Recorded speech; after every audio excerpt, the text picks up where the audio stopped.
大家好，今天给大家带来的项目是最近网上比较火的小组路人。这个项目非常的牛逼哦，它非常的冷门，然后市场上的需求量也非常的大。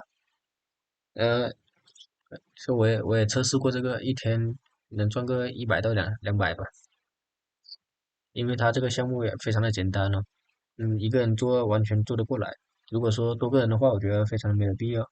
一个人做的话，多几个账号，一天赚个300-400也是没有问题的。这就是我们的一个项目的收益啊，它主要是给给那些有需求的人 P 掉那些照片上的路人，像那种虽然我们一单也就几块钱，但是我们这个流量起来了之后，一单几块钱，一天赚个100-200，非常的简单。因为它这个消除路人的话，一个照片就10多秒就可以消除了，非常的简单。现在给大家看一下它这个需求到底有多大。我上小红书上面。不要小看这小红书啊，因为这个小红书的流量还是很大的。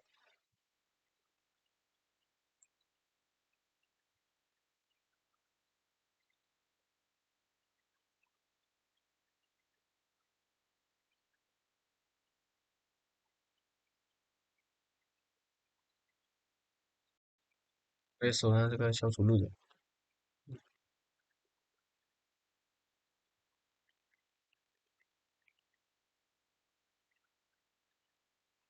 这里面就有很多这种消除路人。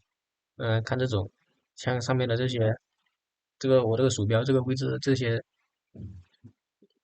照片里面这些路人就很多嘛。然后看下面，下面的照片质量比上面的高了。为什么说它这个需求比较高呢？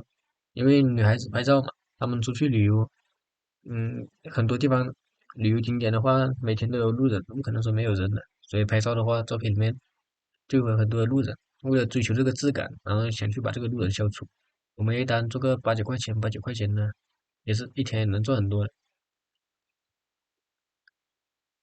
就这种质量就很高，对吧？